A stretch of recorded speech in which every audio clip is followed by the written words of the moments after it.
Metal work. Metal work means जो अलग अलग मेटल है, जैसे आयरन, उसके बाद कॉपर, ब्रॉन्ज, इन सब में से जो वर्क किया जाता है उसे हम कहते हैं metal work. Metal work is also a very old form of an art of India. Metal age began and develop after stone age. Stone age के बाद, पत्थर युग के बाद, क्योंकि उस समय कोई मेटल की खोज नहीं हुई थी, तब लोग पत्थर के ही चीज़ का यूज करते थे। तो स्टोन एज के बाद शुरू हुआ मेटल एज को। द आर्टिसियंस ऑफ लोथल, ये सेंटेंस आपको एमसीक्यू में पूछा जाएगा। Lothal made different weapons like sickle, drill and needle etcetera. Sickle मतलब गेहूं और चावल को, व्हीट और राइस को जो काटने के लिए हाशिया आता है, उस हाशिया को हम सिकल कहते हैं। ड्रिल आप सब लोग जानते हो, नीडल भी जानते हो। With copper and bronze, Lothal के कारीगर कॉपर और ब्रोंज का उपयोग करके स्किल, सिकल, ड्रिल और निडल जैसे वेपन को तैयार किए। Moreover they prepared utensils, idols and pots. इसके अलावा उन लोगों ने आइडियल्स मूर्तियां बनाए, पोट्स यानी बर्तन बनाए। Arms and ammunition for wars were made of metal. Metal के आर्म्स और एमुनेशन, एमुनेशन मतलब हथियार बनाए, आर्म्स मतलब औजार बनाए। Gold and silver were used for making ornaments. Copper, brass and bronze were used to make utensils and idols, whereas iron was used to make instrument and weapon. Golden और silver जैसे metal का use ornaments के लिए किया जाता है। Copper, brass और bronze का यूज आइडियल्स किया जाता है, मतलब मूर्तियां बनाने के लिए। कहीं आप पार्टी प्लॉट में गए होंगे तो जैसे आप एंटर करते हो वैसे सामने गणेश जी का आइडियल दिखाई देता है, जो कॉपर में से बना होता है। इसी तरह से इंस्ट्रूमेंट और वेपन बनाने में आयरन मेटल का यूज किया जाता है। तो ये आपको एमसीक्यू में भी पूछा जाएगा कि लोथल के जितने भी कारीगर थे वो कौन सा वर्क करते थे। तो मेटल में कौन कौन से वर्क किए? Sickle, drill and needle. और इसके अलावा गोल्डन और सिल्वर से क्या बनाए जाते हैं? तो ऑर्नामेंट्स बनाए जाते हैं। ठीक है। कॉपर, ब्रास और ब्रॉन्ज से क्या बनता है? आइडियल्स बनते हैं, पोर्ट्स बनते हैं। ठीक है। और आयरन वेपन, आयरन से क्या बनता है? तो इंस्ट्रूमेंट एंड वेपन बनता है। ठीक उसी तरह से हम दूसरा शुरुआत करते हैं जिसका नाम है वुडन आर्ट। वुडन आर्ट मतलब लकड़ी के ऊपर बनाए जाने वाला art. Men trees and forest are closely associated with each other, यानी मनुष्य, वृक्ष और जंगल एक दूसरे के क्लोजली हैं, बहुत ही जुड़े हुए हैं, एक दूसरे से बिल्कुल जुड़े हुए हैं। Each other. Initially wood was use as a firewood. Initially मतलब शुरुआत में लकड़ी का सिर्फ यूज जलाने में किया जाता था। लेटर ऑन, लेकिन बाद में, for making weapons, construction of buildings and other construction work में होने लगा। शुरुआत के समय में लकड़ी का सिर्फ यूज फायर यूड में होता था, लेकिन समय बीतने के बाद वेपन में यूज होने लगा, कंस्ट्रक्शन बिल्डिंग में इसका यूज हुआ एंड कंस्ट्रक्शन वर्क में। Gradually, wood was used for different purpose, like for making ideals। इसके अलावा भी लकड़ी का कई जगह पर यूज होने लगा। मेकिंग आइडियल्स, मूर्ति बनाने में। टॉयज फॉर चिल्ड्रन, बच्चों के खिलौने बनाने में। वुडन पिलर्स, यानी लकड़ी का पिलर बनाने में। Window and door, small huts on top of the terrace, thrones, chairs and grill, इन सबको बनाने में वुडन का यूज होने लगा। In this way wood carving were developed. Wooden furniture like swings, यानी झूला, एंड टॉयस और खिलौने ईडर का सबसे ज़्यादा फेमस है। और Sankheda city in Gujarat are well known, और संखेड़ा में भी ये पाया जाता है। तो गुजरात के दो सिटी ईडर और संखेड़ा, ये दोनों जगह पर झूले, लकड़ी के झूले और लकड़ी के खिलौने सबसे ज़्यादा फेमस है। Inlay work. Inlay work is considered to be very ancient art of India.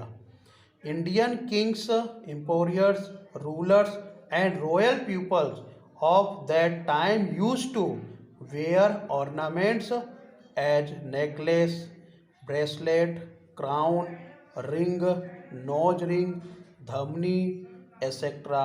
were studded with precious gems like diamonds, pearls, rubies, etc. यानी इंडिया में इनले वर्क काफ़ी ज़्यादा प्राचीन समय से प्रसिद्ध है। राजा महाराजा कितने ही शासक लोगों ने भी इसका उपयोग किया है, ब्रेसलेट बनाने में, नेकलेस बनाने में, क्राउन बनाने में, रिंग, नोज रिंग बनाने में, धमनी में, जिसे हिंदी भाषा में मांग टीका भी कहते हैं। लेकिन इसका सबसे ज़्यादा फेमस वर्क कहाँ होता है? Bikaner area. Bikaner area of Rajasthan is more popular from inlay ornaments. अकीक वर्क 2 मार्क में आएंगे। अकीक is a kind of precious stone, ये एक प्रकार का कीमती पत्थर है, specially found in valley area of the river, ये नदियों के किनारे पाया जाता है। It is chiefly chalcedonic mixed with silica blue और वाइट स्टोन, ये ब्लू और वाइट कलर का स्टोन होता है। Carnelian is main stone with semi transparent quality and beautiful red in color. In Gujarat, various precious stones are available in big and small size at Ranpur and Surat. All these stones are sent to Khambhat to mold into various beautiful ornaments with various design. यानी गुजरात में से, राणपुर और सूरत में से big in small size, बड़े और छोटे size के स्टोन मिलते हैं, अकीक स्टोन, जिसे मोल्डिंग करने के लिए, वेरियस ब्यूटीफुल ऑर्नामेंट्स बनाने के लिए, अलग अलग डिजाइन में बनाने के लिए उसे खंभात सेंड किया जाता है, सेंड टू खंभात। और ये वर्ड आपको, ये जगह का नाम आपको याद रखना है, जो आपको एमसीक्यू में पूछा जाएगा। Painting of all the arts, painting is the foremost one. सभी आर्ट्स में पेंटिंग को फॉरमोस्ट वन, सबसे अधिक महत्व दिया गया है। Painting is an art which can be expressed through lines and colour. Painting के द्वारा जो कुछ भी हम लोग एक्सप्रेस करते हैं वो लाइन और कलर के द्वारा होता है। उसका मेन एम है, the aim of this art is to express emotion by imitating the animate and inanimate object. सजीव और निर्जीव दोनों प्रकार के इमोशन को ये एक्सप्रेस करता है।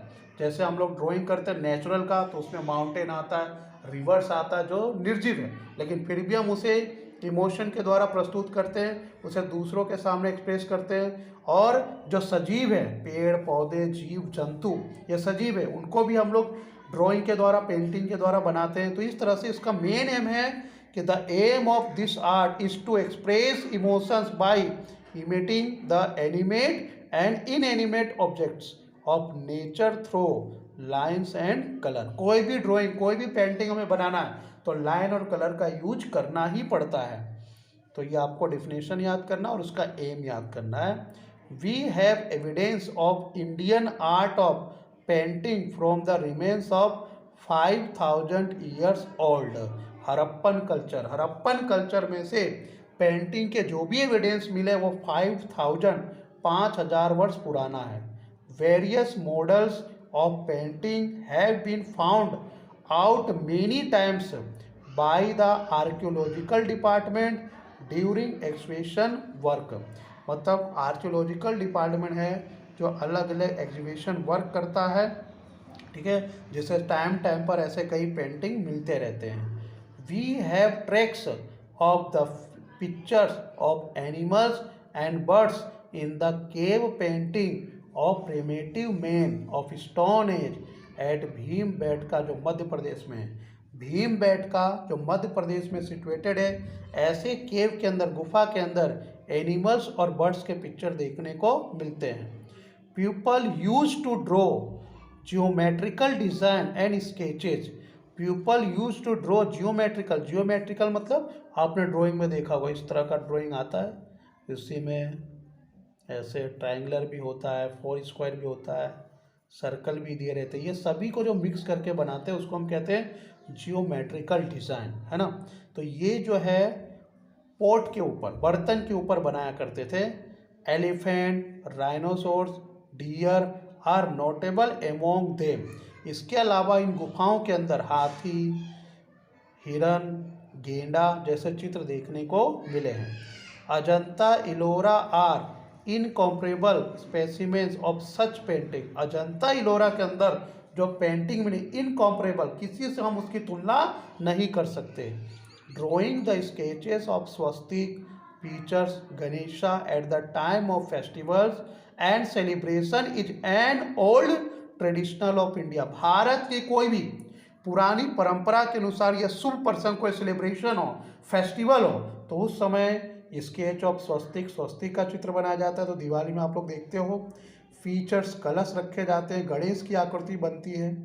Rangoli making is also a very old tradition in some of the regions of India.